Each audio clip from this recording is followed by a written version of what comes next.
कोई सतगुरु संत कहावे रे, कोई सतगुरु संत कहावे। नैनन अलख जगावे री, कोई सतगुरु संत कहावे री। आँख न मूंदे कान न रूंधे, नैनन अलख जगावे री, कोई सतगुरु संत कहावे री। बड़ी अद्भुत कथा आती है। नारद जी कहते हैं, व्यास जी आप ऐसी कथा करो जिससे सुनने वालों का पाप जल जाए, हृदय पिघले। आपने अब तक जो कथा की है बहुत ज्ञान प्रधान कथा की, प्रेम प्रधान कथा करी। ऐसी कथा करो जिस हृदय में कृष्ण प्रकट हो, कृष्ण प्रेम प्रकट हो। तो नारद जी ने कहा कथा सुनने से प्रभु के प्रति प्रेम जागे, संसार के विषयों प्रति विराग जागे, ऐसी कथा कहिए। नारद जी ने व्यास जी को आज्ञा दी है, कृष्ण प्रेम में लीन होकर कथा करोगे तो कथा आपका और सबका कल्याण होगा। व्यास जी ने कहा आप मुझे ऐसी कथा सुनाएं। तो नारद जी कहते हैं आप ज्ञानी हैं, आप अपना स्वरूप भूले तो नहीं, आप समाधि में बैठिए, समाधि में जो दिखे वही लिखिए। बहिर्मुख इंद्रियों को अंतर्मुख करने से जो समाधि ईश्वर के समीप पहुंचाती है, ईश्वर के साथ एक होना ही तो समाधि है, ईश्वर में लीन होना ही समाधि। नारद जी जब तक न मिले नारायण का दर्शन होता ही नहीं। संसार में आने के बाद जीव अपने स्वरूप को भूलता है, तो कोई संत कृपा करें तब जीव को अपने स्वरूप का भान होता है। व्यास नारायण को भी नारद की जरूरत पड़ी। इसके बाद नारद जी तो ब्रह्मलोक चले गए और व्यास जी ने प्राणायाम से दृष्टि अंतर्मुख करी। हृदय गुफा में बालकृष्ण का दर्शन हुआ, व्यास जी को सारी लीलाओं का दर्शन हुआ। तो व्यास जी को नारद जी ने स्वरूप का भान कराया। भागवत में तत्व ज्ञान बहुत है, दूसरे पुराणों में ज्ञान कर्म आचार धर्म आदि प्रधान है। भागवत पुराण में प्रेम प्रधान है, भक्ति प्रधान है। वाल्मीकि रामायण आचार धर्म प्रधान ग्रंथ है, तुलसी रामायण भक्ति प्रधान ग्रंथ है। वाल्मीकि जी को अपने जन्म में कथा करने से तृप्ति ना हुई तो भगवान की मंगलमयी लीला कथा भक्ति से प्रेम पूर्वक वर्णन करना बाकी रह गया, तो कलयुग में तुलसीदास के रूप में जन्म लिया। कलि कुटिल जीव निस्तार हित, वाल्मीकि तुलसी भयो। तो भागवत का ये फल है कि वृक्ष की छाल पत्तों में जो रस होता है उससे वृक्ष के फल में विशेष रस होता है। इसलिए इस भागवत रूप फल का मोक्ष मिलने तक आप बार बार इसका पान करिए। पिबत भागवतम रसमालयम, ऐसा कहा गया है कि जब तक जीव ईश्वर का मिलन न हो जाए तब तक प्रेम रस का पान करो। ईश्वर में जब तक तुम्हारा लय न हो तब तक प्रेम रस का पान करते रहो, भागवत का आस्वादन करते रहो, भागवत रस का पान करो। वेदांत की जो अधिकारी के लिए बात कही गई है सबके लिए सरल नहीं है। वेदांत त्याग की आज्ञा करता है। वेदांत कहता है सर्व का त्याग करो, भगवान पीछे पड़ो। देखिए सांसारियों के लिए कुछ छूटता नहीं, ऐसे के उद्धार के लिए कौन सा उपाय है? हाँ उपाय है, त्याग न कर सको कोई हर्ज नहीं। अपना सर्वस्व ईश्वर को समर्पण कर दो, अनासक्त भाव से रहो। नैर्गुणस्यारमन्ते स्म गुणानुकथनैः हरे। ज्ञानी को अभिमान सताता है, भक्त को नहीं। कलयुग में मुक्ति पाने का मार्ग क्या है? भागवत कथा, जो कथा पाप दूर करे, प्रभु के प्रति प्रेम जागृत करे, वे सच्ची भागवत। भगवान की कथा, भगवान के स्मरण से हृदय को आर्द्र बनाओ, मंगलमय नाम का जप करो। यही कलयुग में मुक्ति पाने का मार्ग है। विषयों का बंधन मनुष्य छोड़े तभी मन को सच्चा आनंद सुख मिलता है। संयम और आचरण को धीमे धीमे बढ़ाते जाओ तो भक्ति में आनंद आएगा। और वैराग के बिना भक्ति सफल नहीं होती। आचार विचार शुद्ध होगा तो भक्ति को पुष्टि मिलेगी। जीवन विलास में हुआ तो मान लो कि भक्ति का विनाश हो गया। तो भागवत शास्त्र मनुष्य को काल के मुख से छुड़ाता है, कि मनुष्य को सावधान करता है। काल के मुख से छूटना हो तो काल के काल कृष्ण की शरण में आओ। श्री कृष्ण शरणम मम, श्री हरि शरणम, श्री हरि शरणम, श्री हरि शरणम, श्री हरि शरणम। तो प्रभु की कृपा से ही संत मिलते हैं। संत मिले तो उनकी ओर सद्भाव यदि नहीं जगा तो संत को खोजने जरूरत नहीं है। खोजने संत नहीं मिलते, प्रभु की कृपा से संत मिलते हैं। इस कारण जगत को ईश्वर में देखो, सिय राम में सब जग जानी, करो प्रणाम जोर जुग पानी। संसार ईश्वर का स्वरूप ही है। जगत में संतों का अभाव नहीं है, सद शिष्यों का अभाव है। जिसका अधिकार सिद्ध हुआ वो संत पुरुष मिल जाते। मनुष्य संत बनता है तभी उसे संत मिलते हैं। संत बनने से पहले संत मिले तो सद्भाव नहीं बनता। इसकी आँख में ईश्वर है, उस सर्व में ईश्वर का अनुभव करता है। इस जगत में निर्दोषिक परमात्मा ही है, ईश्वर के सिवा कोई निर्दोष नहीं। संसार के जो प्रतीक पदार्थ है सब में दोष है, गुण है, दोनों है। दृष्टि को ऐसी गुणमयी बनाओ कि किसी का दोष देख न सको। जब तक तुम्हारी दृष्टि गुण दोष से भरी है तब तक संत में आपको दोष दिखेंगे। इसलिए दृष्टि ज्ञानमयी कृत्वा पश्चेत ब्रह्ममयम जगत। दृष्टिम ज्ञानमयीम कृत्वा पश्चेत ब्रह्ममयम जगत। दृष्टि गुणमयी है वही संत है। अभिमान आए तो पतन हो जाता है। तो अपनी दृष्टि को गुणमयी बनाओ। मन के गुलाम मत बनो, मन को गुलाम बना लो।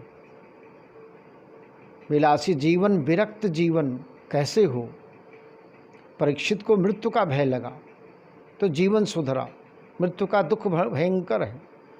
जीव शरीर को छोड़ता है उस समय हजारों बिच्छू एक साथ डंक मारते हों ऐसी वेदना होती है। जन्मम दुखम जरा दुखम जाया दुखम पुनः पुनः अंतकालम महादुखम तस्मात् जागृहि जागृहि। जागो जागो, जन्म दुख है, वृद्धावस्था दुखमय है, स्त्री पुत्रादि कुटुंब जन दुख रूप है, अंतकाल भी दुखमय है। तो रोज याद करो कि यमदूत अगर पकड़ने आए तो मैं कहाँ जाऊँगा? नरक में, स्वर्ग में, बैकुंठ में। कितने पाप किए हैं विचार करो कि प्रभु का नाम कितना लिया। पाप पुण्य के अनेक साक्षी हैं। सूर्य, चंद्रमा, धरती, वायुदेव सब साक्षी हैं। ये सब मेरे भगवान के सेवक हैं।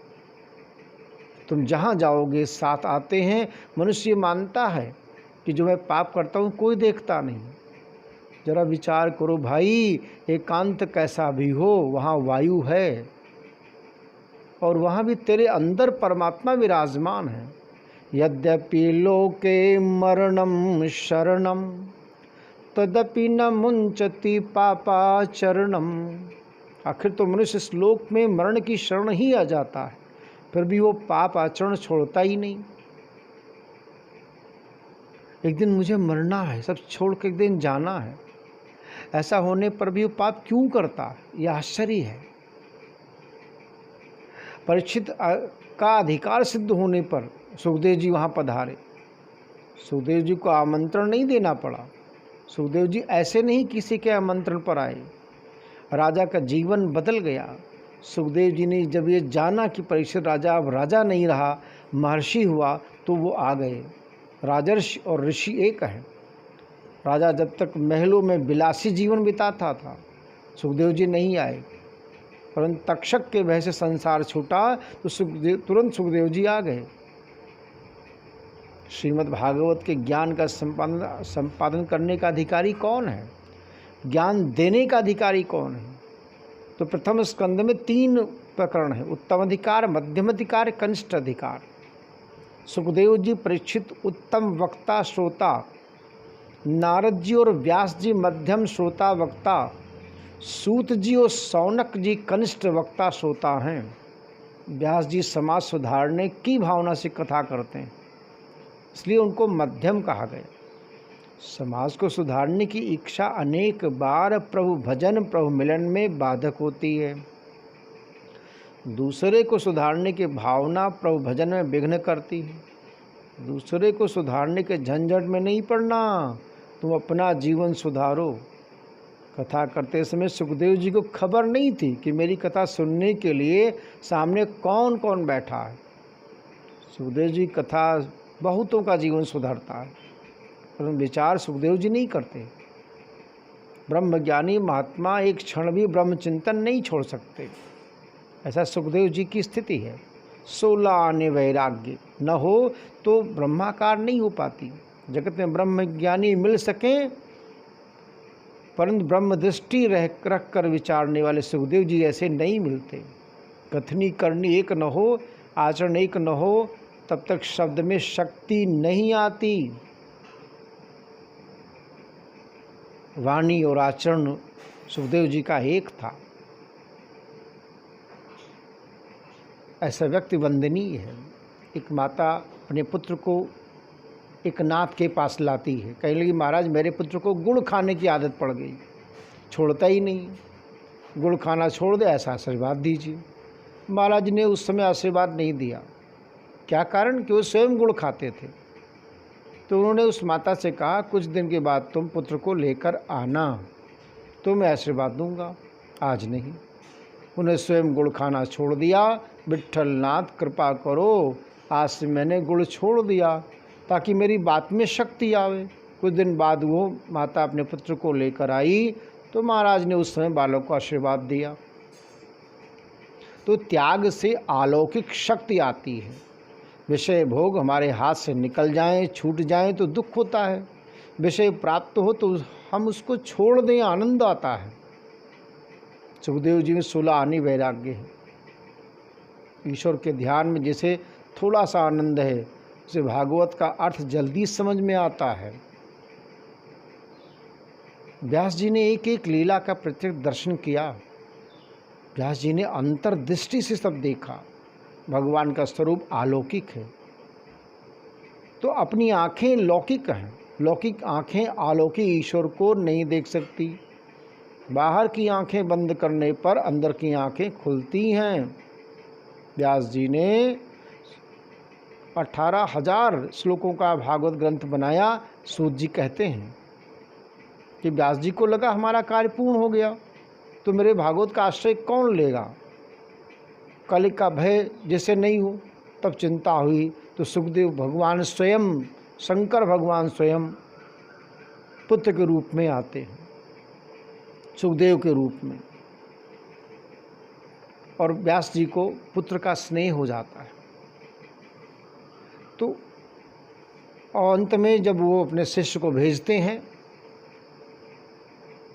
और शिष्यों ने 2 श्लोक पढ़ा है, बर्हापीडम नटवर वपु कर्णयो कर्णिकारम बिभ्रतवासा कनक कपिशम वैजयंतीम च मालाम रंध्रान वेणोर सुधया पूरयन गोप वृंदई वृंदारण्यम स्वपद रमणम प्लाविशद गीत कीर्ति।